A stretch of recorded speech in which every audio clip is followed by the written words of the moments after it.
নমস্কাৰ। আজি আকৌ এটা নতুন ভিডিঅ' লৈ আপোনালোকৰ মাজলৈ আহিছোঁ। আহকচোন ভিডিঅ'টো আৰম্ভ কৰোঁ। আজি আমি কথা পাতিম পুখুৰী মীন পালনৰ ক্ষেত্ৰত ঘৰুৱা কিছুমান দিহাৰ বিষয়ে। প্ৰথম কথা, পুখুৰীত মীন পালন পুখুৰীত জেঙৰ ব্যৱহাৰ। পুখুৰীত প্ৰাকৃতিক খাদ্যৰ কাৰ্প মাছৰ কাৰণে প্ৰাকৃতিক খাদ্যৰ পৰিমাণ বঢ়াবৰ কাৰণে চূণ বা অন্যান্য জৈৱিক সাৰ বিভিন্ন ধৰণৰ প্ৰয়োগ কৰা হয়। পানীকালি অনুপাতে মাছৰ সংখ্যা বেছি হ'লেও খাদ্য সেই অনুপাতে নোপোৱাত মাছৰ দ্ৰুত বৃদ্ধি নহয়। আৰু সেইটো কাৰণে মাছক বাহিৰৰ পৰা দানা দিয়া হয়। কিন্তু দানাৰ যিটো দাম বৰ্তমান সৰিয়হৰ খলিহৈ, চাউলৰ মল, শুকান মাছৰ গুড়ি যিটো দাম বাঢ়িছে, দিনক দিনে বাঢ়িছে, গতিকে মাছ উৎপাদনৰ খৰচো বাঢ়ি গৈ আছে। তো আমাৰ মীন পালনৰ মূল লক্ষ্যটো হৈছে কি? স্বনিৰ্ভৰশীলতা, প্ৰফিটৰ কাৰণে। যদি উৎপাদন খৰচটো বাঢ়ি গৈ থাকে তেতিয়া আমাৰ প্ৰফিটটো কমি আহিব। সেই অনুপাতে আমি উৎপাদন খৰচ অনুপাতে দাম নাপাবও পাৰোঁ। গতিকে আমি উৎপাদন খৰচটো কমাব লাগিব। তাৰ বাবে পুখুৰীত প্ৰাকৃতিকভাৱে সাৰ বঢ়াবৰ কাৰণে সাৰ প্ৰয়োগ কৰাৰ উপৰিও বাঁহৰ জেং বা সৌৰা গছৰ ঠাৰি আদি পুখুৰীত দিব পাৰি।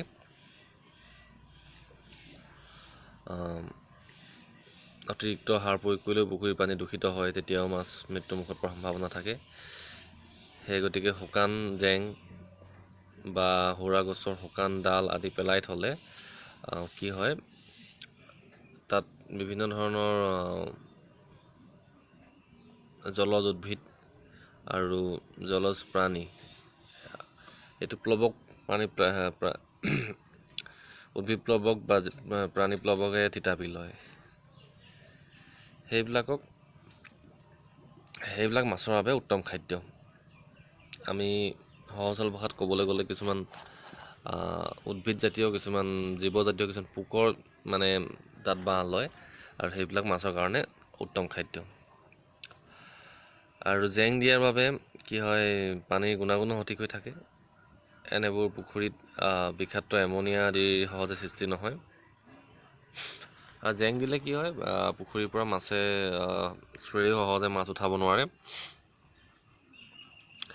সেইকাৰণে পুখুৰীত সদায় বাঁহৰ জেং বা গছৰ শুকান ডাল, বিশেষকৈ সৌৰা গছৰ ডাল হ'লে ভাল, দিব লাগে। এবিঘা পানীকালিৰ পুখুৰী এটাত প্ৰায় 50 কেজিমান বাঁহৰ শুকান জেং বা সৌৰা গছৰ ডাল ব্যৱহাৰ কৰিব পাৰি। আৰু দ্বিতীয়তে, গাছ কাপৰ খাদ্য। অকল গাছ কাপ বুলিয়ে নহয়, অন্যান্য বাকীকেইটা প্ৰজাতিৰ মাছৰ বাহনৰ বাবেও গাছ কাপৰ খাদ্যৰ ওপৰত আমি গুৰুত্ব দিব লাগে।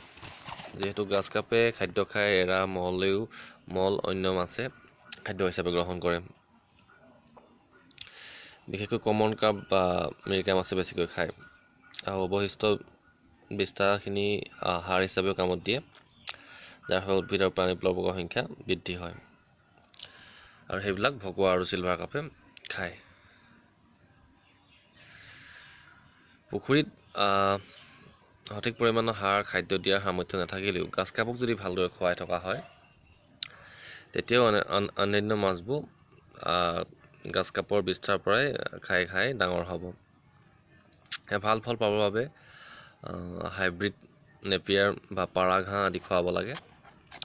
আৰু ঘৰুৱা পাচলিৰ অব্যৱহৃত কোমল অংশ কাটি টুকুৰা কৰি পুখুৰীত দিব পাৰি।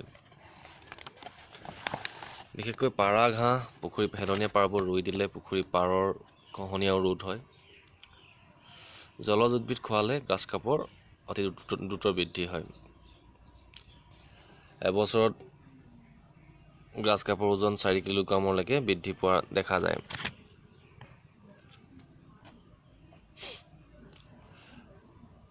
অন্যহাতেদি এনেকুৱা উদ্ভিদবিলাক গ্ৰাছ কাপক খোৱালে মিৰিকা, ৰৌ, কমন কাপ আদিও সোনকালে ডাঙৰ হোৱা দেখা যায়।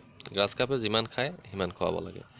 কিন্তু গ্ৰাছ কাপৰ সংখ্যা যদি পুখুৰীত 10%তকৈ বেছি হয়, তেতিয়া তেনেকৈ খুৱাবলৈ হ'লে পুখুৰী দূষিত হোৱাৰ সম্ভাৱনা থাকে। গতিকে গ্ৰাছ কাপৰ সংখ্যাত পুখুৰীত 10%তকৈ বেছি হ'ব নালাগে। 3 নম্বৰ গুৰুত্বপূৰ্ণ কথাটো হৈছে কি, পুখুৰীত কমন কাপ বেছিকৈ মেলিব নালাগে। অভিজ্ঞ মীন পালকসকলে কমন কাৰ্প খুব কমকৈ দিয়ে, যিহেতু কমন কাৰ্প এনেকুৱা এটা প্ৰজাতিৰ মাছ যাক যিমান খাবলৈ দিলেও সি সদায় মাটি খুচৰিবই, আৰু মাটি খুচৰাৰ ফলত ই পানী ঘোলা হয়। পানী ঘোলা কৰিলে উদ্ভিদ প্লৱকৰ উৎপাদন নাবাঢ়ে আৰু মাছৰ উৎপাদন ঋণাত্মক প্ৰভাৱ পৰে। পাৰ খহে, পুখুৰীৰ আয়ুস কমি আহে, আৰু কি হয়, কমন কাৰ্পে পুখুৰীত বছৰত কমেও 2বাৰ কণী পাৰে, ফলত পুখুৰীৰ মুঠ মাছৰ সংখ্যা বৃদ্ধি পায়। ইয়াৰ ফলতো অসুবিধাৰ সৃষ্টি হয়। অৱশ্যে কান্দুলি বা চিতল মাছ থকা পুখুৰীত এই সমস্যা কমি থাকে। সেইকাৰণে যদিও কমন কাৰ্প মাছটোৰ ঠাণ্ডা দিনতো বাঢ়ি থাকে, ঠাণ্ডা দিনতো ইয়াৰ উৎপাদনটো ওজনটো বাঢ়ি থাকে, হ'লেও ইয়াক সাধাৰণতে 10%কৈ বেছি হ'ব নালাগে। 4 নম্বৰ ঘৰুৱা দিহা। 4 নম্বৰ কথাটো হ'ল কলৰ খাৰ বা কলগছৰ ব্যৱহাৰ পুখুৰীত। কলৰ খাৰে পানীত আবিলতা হ্ৰাস কৰে। এইটো চূণৰ বদলি আমি প্ৰয়োগ কৰিব পাৰোঁ। পানীৰ আমলিকতা বা এচিডিটিটো কমাই দিয়ে। আমলিকতা মানে কি, পানী যিটো টেঙা গুণটো কমাই দিয়ে। pH বাঢ়ে। pH মানে এইটো ক্ষাৰকীয় গুণটো বাঢ়ে, পানী খাৰুৱা কৰে। কলাখাৰ উত্তম বীজাণুনাশক। কলাখাৰ প্ৰয়োগ কৰিলে মাছৰ বেমাৰ কম হয়। শীতকালৰ আৰম্ভণিতে কলাখাৰ প্ৰয়োগ কৰিলে আপোনাৰ মাছৰ ঘাঁহ লগা বেমাৰটো নাইকিয়া হয়। খাদ্য গ্ৰহণৰ আগ্ৰহ বাঢ়ে, বৃদ্ধি খৰতকীয়া হয়। ভীমকলৰ কলাখাৰ গোটেই বছৰ প্ৰস্তুত কৰিব পাৰি যদিও ঠাণ্ডা দিনত প্ৰস্তুত কৰা কলাখাৰখিনি অতি উত্তম বুলি ধৰা হয়। পুখুৰীত প্ৰয়োগ কৰা কলাখাৰখিনি এটা পাত্ৰত পানীৰ লগত ভালদৰে মিহলি কৰি পানীৰ পৰিভাগত ছটিয়াই দিব লাগে।